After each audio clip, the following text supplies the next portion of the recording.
Kamusta? Maligayang pagdating. Kung nagugustuhan ninyo ang kwentong ito, huwag kalimutang mag-subscribe at i-on ang notifications. Sumingaw sa mainit-init pang hangin ng gabing iyon nang tagsibol ang tunog ng pagbukas ng malamig na lata ng beer. Dahan-dahang nagpapaalam ang araw sa abot tanaw, kinukulayan ang langit ng mga tonong kahel at lila, habang sumasandal si Ethan sa kanyang silya sa beranda, dinadama ang malamig na simoy ng hangin sa kanyang muka. Lagi niyang gusto ang oras na ito ng araw. Para na itong isang ritual. Pagkatapos ng trabaho, uupo siya sa tabi ni Lauren, ang kanyang asawa sa loob ng 15 taon, at magbabahaginan sila ng mga simpleng kaligayahan, isang malamig na inumin, ilang halakhak, at mga kwentuhan tungkol sa buhay. Nang gabing iyon, tila sinusunod ng lahat ang parehong ritual, ngunit may kakaiba sa mga mata ni Lauren. Hindi siya mapakali sa pagkakahawak sa beer, iniiwasan ang direktang tingin. Wala ang kanyang ngiti. Sa halip, mayroong isang pag-aalinlangan na halos mahahawakan, na parabang ang mga salitang nabara sa kanyang lalamunan ay malapit ng sumabog.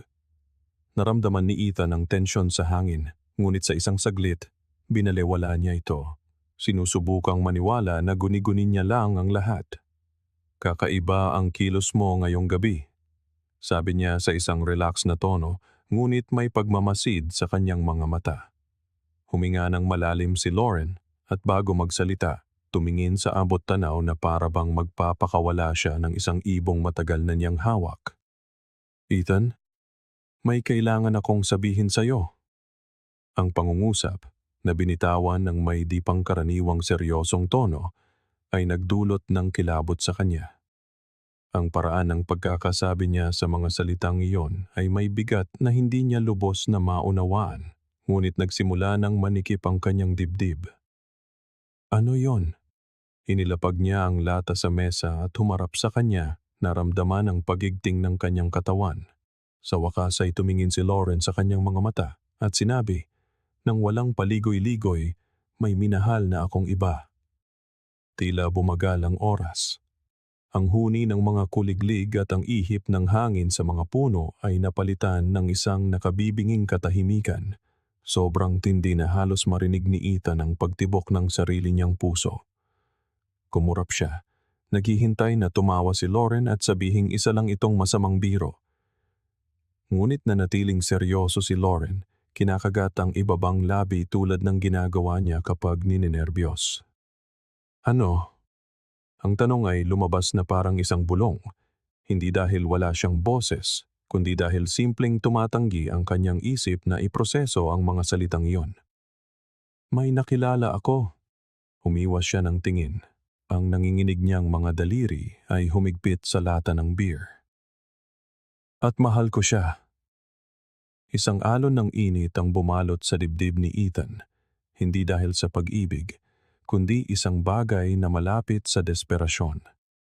Sinubukan niyang humanap ng kahulugan dito, sinubukang alalahanin ang anumang senyales, anumang pahiwatig na biglang huhugutin ng kanyang asawa ang sahig mula sa kanyang kinatatayuan, ngunit isang nakakasukang kawalan lamang ang kanyang natagpuan. Nagbibiro ka lang, di ba? Umiling si Lauren, at ang kanyang muka ay nagpakita ng pinaghalong pagkakasala at determinasyon. Hindi siya humihingi ng pahintulot, nakapagdesisyon na siya. Aalis na ako, Ethan. Ang mga salita ay tumama sa kanyang dibdib na parang isang malakas na suntok. Binuksan niya ang kanyang bibig para may sabihin, ngunit walang lumabas. Ang mapait na lasa ng beer sa kanyang bibig ay hindi nakatulad ng dati. Sino siya? Ang tanong ay lumabas bago pa man siya makapagpasya kung gusto niya talagang malaman. Sa pagkakataong ito, mas nagalinlangan si Lauren kaysa kanina. Siya ay mas bata, nag-aaral pa sa kolehiyo. Parang may biglang humatak sa lupang kinatatayuan niya. Hindi lang siya iniiwan ni Lauren, ipinagpapalit siya nito para sa isang mas bata, isang taong marahil ay mas magaan ang tingin sa buhay, walang mga alalahanin na dulot ng maraming taon ng pagsasama. Naramdaman ni Ethan ang pagtibok ng kanyang puso. Isang pinaghalong galit at pagdududa ang namumuo sa loob niya. Hindi niya kailanman inakala na magagawa ng kanyang asawa ang ganito, lalo na sa ganitong kalamig na paraan, walang luha, walang pag-aalinlangan. Gusto ko lang kunin ang mga damit ko at ilang personal na gamit, patuloy ni Lauren. Ang kanyang boses ay kakaibang kalmado. Ang bahay, ang mga muebles, sayo na lahat. Nais sumagot ni Ethan, sumigaw, humingi ng paliwanag, ngunit siya ay natigilan sa pagkabigla, hindi kayang iproseso ng lubusan ng nangyayari. Pagkatapos ay dumating ang huling dagok. Pero gusto kong kunin ang malaking bahagi ng ipon natin. Umikot ang mundo. Kumurap si Ethan na parabang nagkamali siya ng dinig. Ano? Pinanatili ni Lauren ang kanyang tingin. Kailangan ko ng pera para magsimula ulit. Napatawa siya ng walang saya. Hinaplos ang kanyang mukha na parabang gigisingin siya nito mula sa bangungot. So sinasabi mo sa akin na niloloko mo ako, iiwan mo ako, at gusto mo pang ako ang magpondo sa bago mong buhay kasama ang lalaking yon? Bumuntong hininga si Lauren na parabang pagod na siya sa kanyang reaksyon. Hindi kailangang maging ganito, Ethan. Akala ko lang, maiintindihan mo. Maiintindihan? Paano maiintindihan ng sino man yan? Muling bumagsak ang katahimikan sa pagitan nila. Ang langit ay wala ng matingkad na kulay ng paglubog ng araw. Lahat ay tila mas madilim, mas malamig. At doon napagtanto ni Ethan na hindi ito isang ordinaryong gabi. Ito ang katapusan ng lahat ng pinaniniwalaan niyang matatag sa kanyang buhay. Kinabukasan ng umaga, ang bahay ay binalot ng isang nakakabalisang katahimikan. Nagising si Ethan na hindi lubos na sigurado kung ang lahat ng nangyari kagabi ay totoo o isang malupit na bangungot lamang. Ngunit nang bumangon siya at naglakad sa silid tulugan, bakante ang espasyo sa tabi ng kama. Ang kanyang aparador, na dati puno ng mga damit at sapatos, ay parang isang malaking kawalan ngayon, isang malinaw na pagkawala. Wala na ang suklay na dati nasa ibabaw ng tokador. Ang matamis na pabango na karaniwang nananatili sa hangin ay naglaho na. Dahan-dahan siyang bumaba ng hagdan, na parabang gumagalaw siya sa isang hindi pamilyar na lugar sa sarili niyang tahanan. Pagdating niya sa kusina, nakita niya ang isang brown na sobre sa mesa. Nakasulat ang kanyang pangalan sa harap nito sa malinis na sulat kamay ni Lauren. Nanginginig ang mga daliri. Binuksan niya ito at natagpuan ang isang tumpok ng mga papel, ang mga dokumento ng diborsyo. Walang emosyonal na liham, walang karagdagang paliwanag. Tanging ang mga kinakailangang papeles para gawing formal ang pagtatapos ng kanilang pagsasama. Naramdaman ni Ethan ang pag-aalab ng galit sa loob niya. Matagal na pala niyang plinano ito. Walang pag-aalinlangan, walang pagdududa, walang huling sandaling pagbabago ng isip. Plinano ni Lauren ang bawat detalye ng kanyang pag-alis na parabang nag-oorganisa siya ng isang paglipat. Hindi tinatapos ang isang buhay na pinagsaluhan. Ang kanyang mga mata ay mabilis na dumaan sa mga pahina. Sinusubukang unawain ang nilalaman, ngunit ang kanyang isip ay malabo. At doon nag-vibrate ang kanyang telepono. Isang hindi kilalang numero. Nag-atubili siya sandali bago sumagot. Mr. Parker, ang pangalan ko ay Olivia Carter. Ako ay isang legal assistant sa law firm na humahawak sa diborsyo ng iyong asawa. Nais kong malaman kung maaari tayong magkita ngayon para mapirmahan mo ang mga papeles. Ang boses sa kabilang linya ay kalmado, professional, ngunit mayroong isang bagay dito na nakakuha ng kanyang atensyon. Ngayon, kinuskos niya ang kanyang muka. Ramdam pa rin ang bigat ng nakaraang gabi sa kanyang mga buto. Kung mas maaga itong maayos, mas makakabuti para sa inyong dalawa, hindi ba? Ang boses ay nanatiling neutral, walang paghusga o awa. Huminga ng malalim si Ethan. Gusto niyang sumigaw, Sabihing hindi pa siya handa, na kailangan niya ng oras para iproseso ang lahat. Ngunit ang totoo, wala nang dapat sabihin. Napagdesisyunan na ni Lauren ang lahat ng mag-isa. Sige, saan at kailan? Ang opisina ay eksakto sa inaasahan ni Ethan. Malamig, walang personal na dating, may mga muebles na gawa sa maitim na katad at ang mahinang amoy ng kape na may halong bagong print na papel. Pagpasok niya, nakita niyang naghihintay sa kanya si Olivia. Mukha siyang professional, nakasuot ng kulay abong blazer na may maayos na pagkakatali sa buhok. Ang kanyang mga mata ay mapagmasid, ngunit hindi malamig. Habang papalapit siya, inalok siya nito ng isang matatag na pakikipagkamay at isang bahagyang ngiti. Mr. Parker, salamat sa pagpunta. Alam kong hindi ito isang madaling araw. Hindi sumagot si Ethan. Tumango lang siya, hinila ang isang silya, at umupo. Naroon na si Lauren sa kabilang panig ng mesa, mukhang kalmado, na para bang tinatapos lang nila ang isang ordinaryong proseso. Nagsimulang ipaliwanag ng kanyang abogado ang mga tuntunin ng kasunduan, ngunit hindi makapag-focus si Ethan sa mga salita. Pinanood lang niya si Lauren, sinusubukang hanapin ang anumang siwang, anumang bakas ng babaeng nakilala niya, maraming taon na ang nakalipas. Ngunit isang estranghero lamang ang nakita niya. Lahat ay ayon sa napag-usapan natin, sabi ng abogado habang idinulas ang mga papel patungo kay Ethan. Kinuha niya ang panulat, ngunit nag-alinlangan. Para lang makumpirma, ito ba ang gusto mo? Tanong niya, nakatingin diretso kay Lauren. Hindi siya umiwas ng tingin. Oo. Ang sagot ay pinal. Walang puwang para sa negosasyon. Umangat ang galit sa kanyang lalamunan, ngunit nilunok niya ito. Pumirma siya sa mga papel, isa-isa, na parabang sa bawat lagda ay binubura niya ang isang piraso ng kanyang kasaysayan.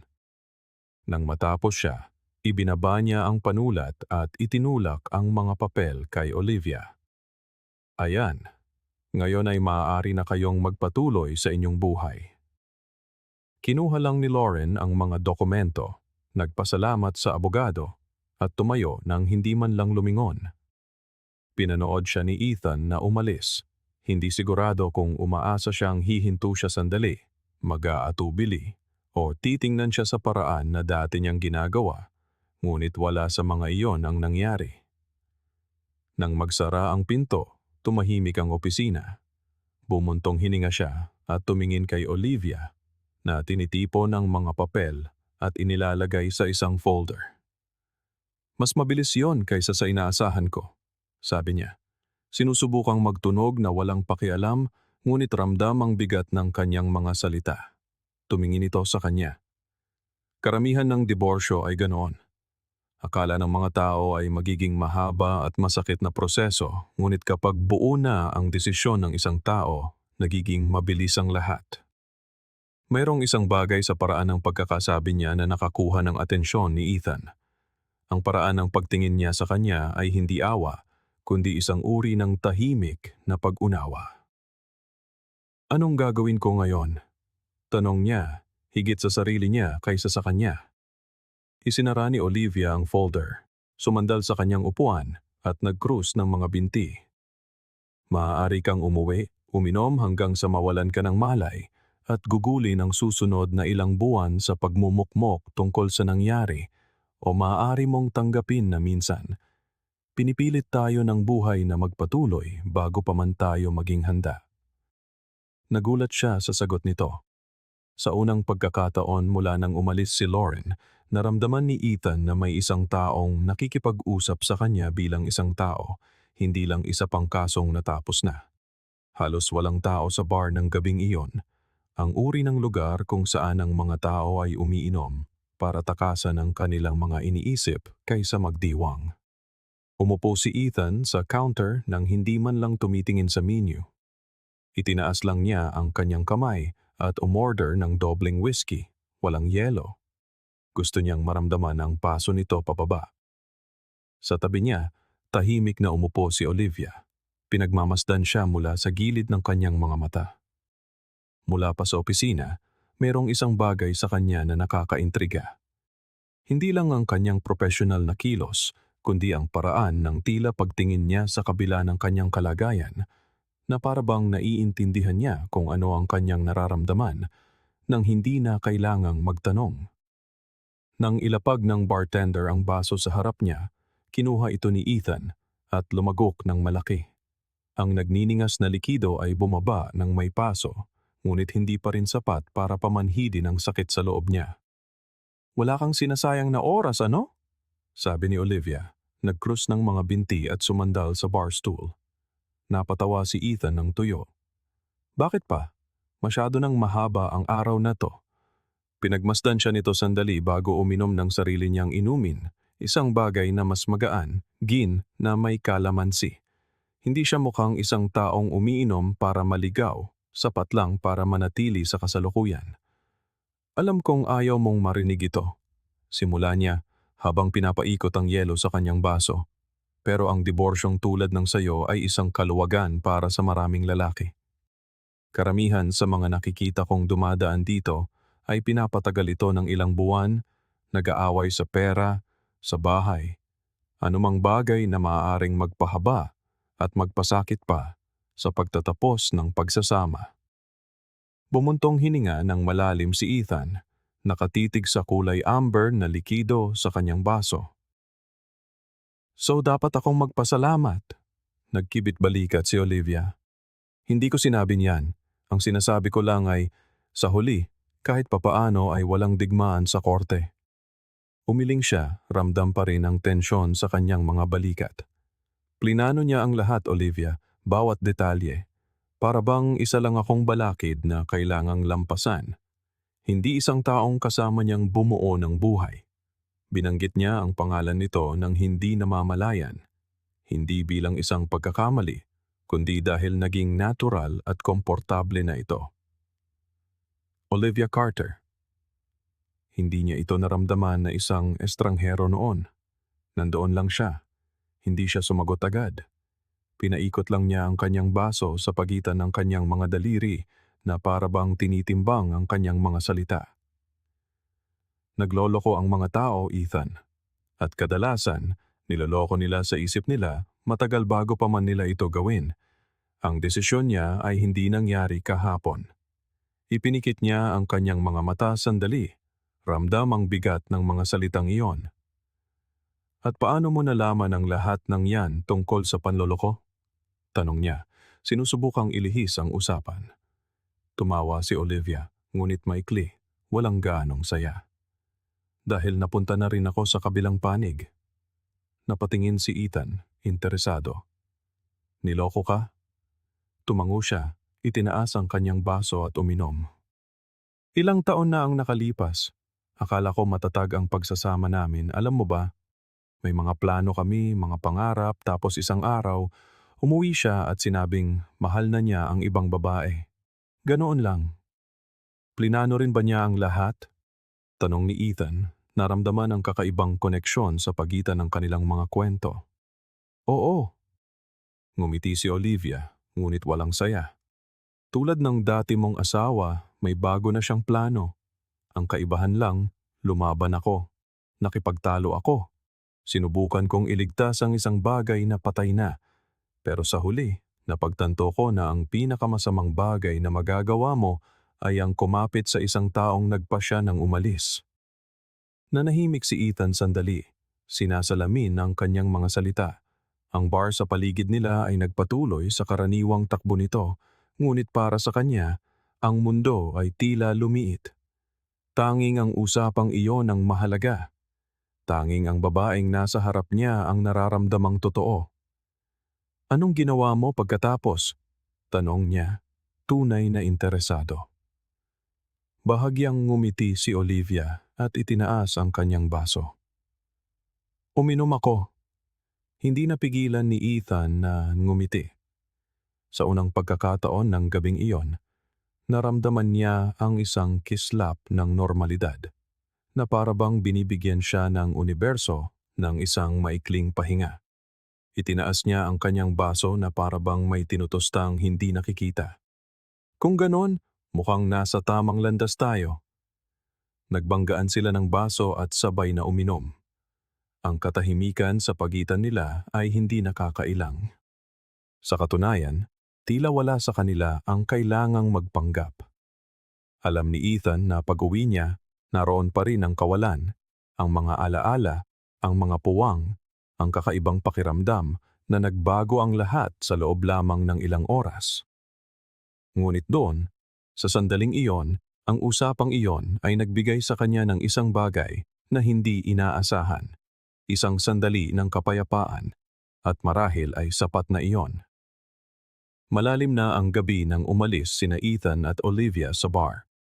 Malamig ang hangin, dala ang mahinang amoy ng basang aspalto at ng buhay gabing papalipas na. Hindi niya alam kung dahil ba sa alak o sa usapan nila, ngunit naramdaman niyang kakaibang gumaan ang kanyang pakiramdam, na parabang sa loob ng ilang oras, nakalimutan niya ang kaguluhang nangyari sa kanyang buhay. Naglakad sila ng dahan-dahan papunta sa kanyang kotse na nakaparada sa isang gilid na kalsada. In-unlock ni Olivia ang mga pinto, ngunit hindi agad pumasok. Sumandal lang siya sa kotse, tinitingnan siya na may bahid ng pag-usisa. "Gusto mo na bang umuwi agad?" Nagulat si Ethan sa tanong. Hindi ito isang halatang kilos o isang tahasang imbitasyon. Para siyang sumusubok ng isang bagay, tinitimbang kung ano ang gagawin niya. Tiningnan niya ang kanyang telepono. Masyado ng gabi para magpatuloy na parang walang nangyari, ngunit marahil masyado pang maaga para matulog. Sa totoo lang, bumuntong hininga siya. "Hindi ako sigurado." Bahagyang itinaas ni Olivia ang kanyang ulo. "Kung ganon, hayaan mong dalhin kita sa isang lugar." Tinaasan siya ng kilay ni Ethan. "Lagi ka bang sumusundo ng mga bagong diborsyadong kliyente at dinadala sila sa kung saan-saan sa hating gabi o espesyal ako?" Ngumiti siya ng hindi nagmamadali at binuksan ang pinto ng kotse. "Kailangan mong sumakay para malaman." Mayroong isang bagay sa kanya na humihila sa kanya, hindi lang ang kanyang kumpiyansa, kundi ang paraan ng tila pagtingin niya sa kabila ng gulo na kinalalagyan niya ngayon.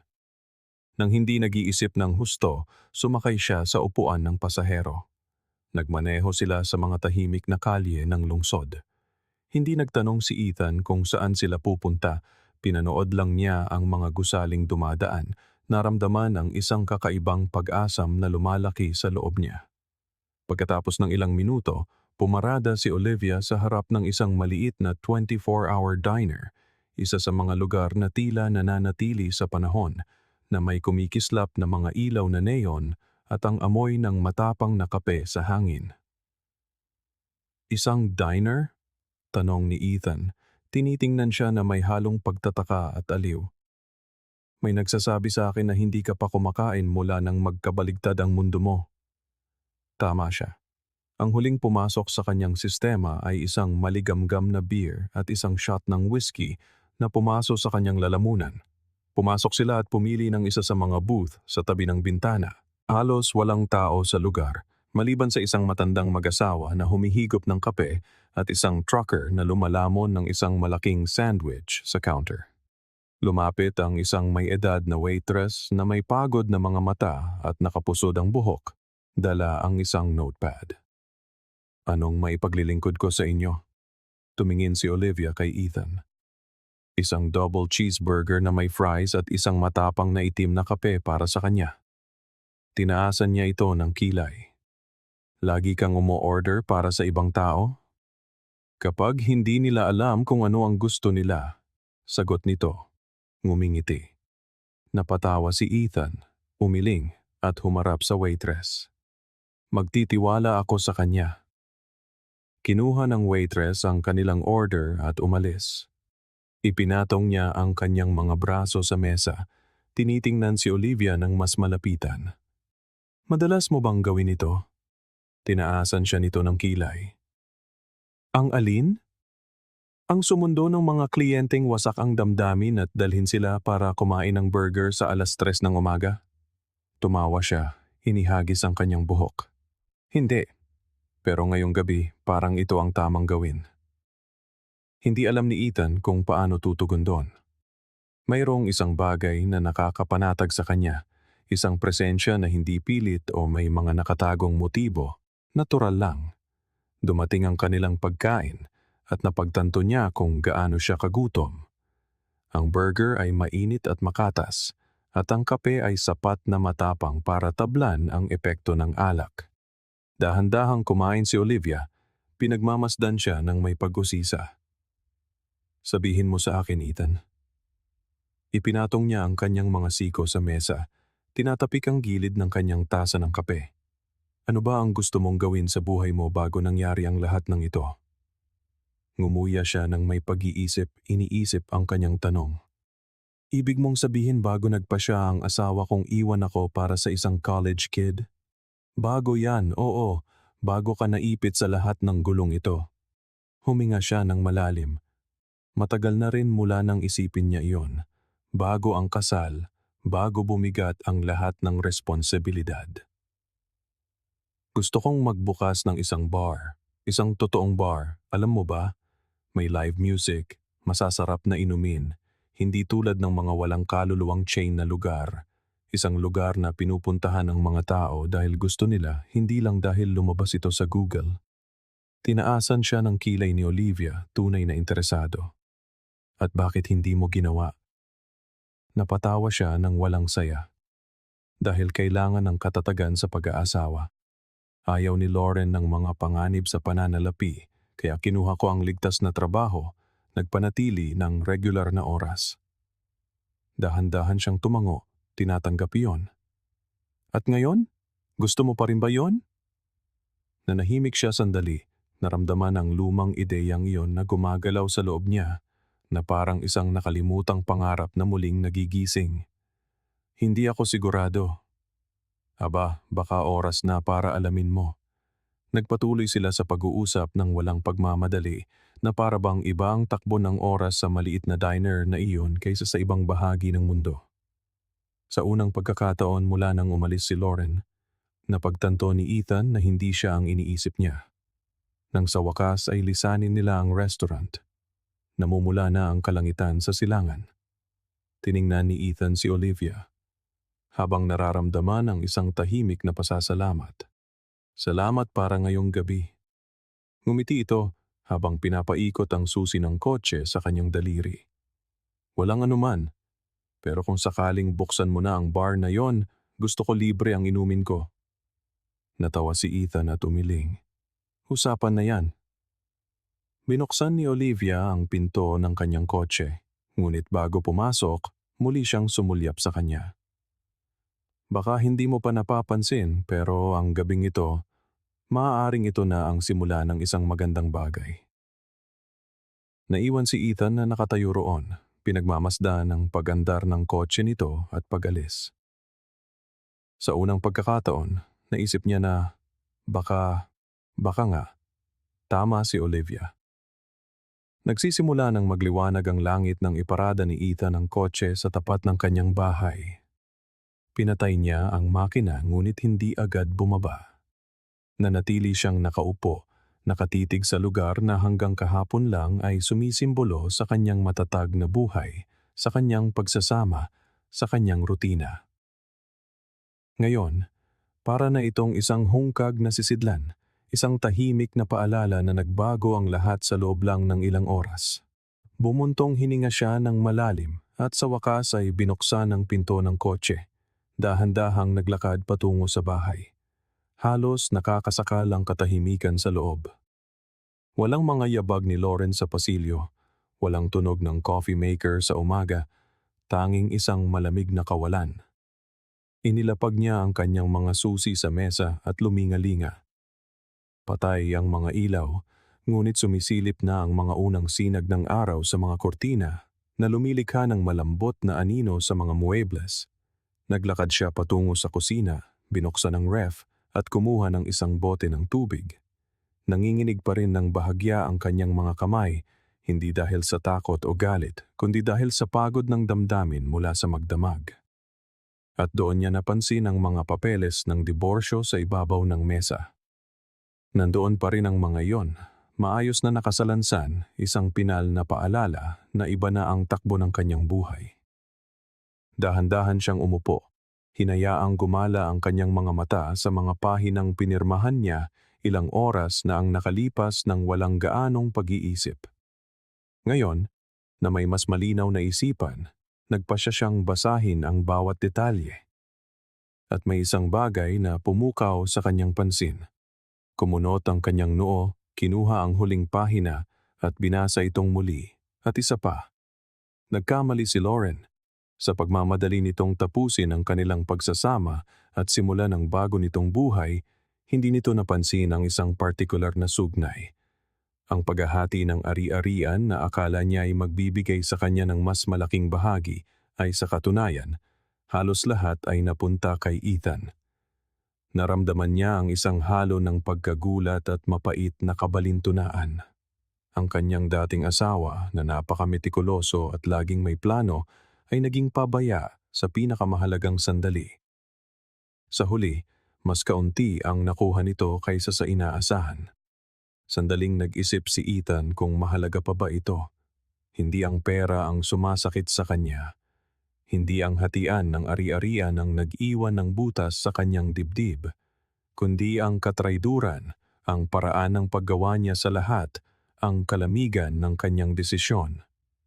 Ngunit kasabay nito, ang pagkakatuklas na ito ay nagbigay sa kanya ng isang bagay na hindi niya inaasahan. Isang pakiramdam ng kontrol. Buong gabi, pakiramdam niya'y isa siyang pasahero sa sarili niyang buhay, kinaladkad ng mga pangyayaring hindi niya kailanman hiniling. Ngunit ngayon bigla, tila umikot ng bahagya ang sitwasyon. Kinuha niya ang kanyang telepono at binuksan ang huli nilang pag-uusap ni Lauren. Lumutang ang kanyang daliri sa ibabaw ng keyboard, ngunit pagkatapos ay huminto siya. Hindi na sulit. Wala na siya. At kung isang araw ay matuklasan niya ang pagkakamaling nagawa niya, problema na niya iyon, hindi na sa kanya. Dahan-dahang tumayo si Ethan mula sa mesa at kumuha ng sobre mula sa isang drawer. Isinilid niya rito ang mga papeles ng diborsyo at itinago sa likod ng cabinet. Malayo sa paningin, malayo sa abot ng kanyang bagong buhay. Lumabas siya sa beranda at umupo sa kanyang silya. Maliwanag ang langit, at unti-unti nang nagigising ang lungsod. Sa unang pagkakataon sa mahabang panahon, hindi niya naramdamang bilanggo siya ng nakaraan. Kinuha niyang muli ang kanyang telepono, ngunit hindi para i-text si Lauren. Ethan Parker. Bulong niya, na tila muling ipinapakilala ang sarili sa kanyang sarili. Pagkatapos, na may bahagyang ngiti, nag-type siya ng ibang pangalan sa screen. Olivia Carter. Tinitigan niya ang contact ng ilang sandali bago tuluyang pinindot ang call button. Nag-ring ito ng 1 beses, 2 beses. Pagkatapos, sa kabilang linya, isang pamilyar na boses ang sumagot. Alam kong tatawag ka, ngumiti si Ethan. Marahil baka nga ang gabing iyon ay hindi isang katapusan. Marahil ito na ang simula ng isang bagay na mas makabuluhan. Salamat sa panonood ng video. Kung nagustuhan ninyo ito, huwag kalimutang mag-subscribe sa channel at i-on ang notifications para hindi ninyo mapalampas ang mga susunod pa. Hanggang sa muli.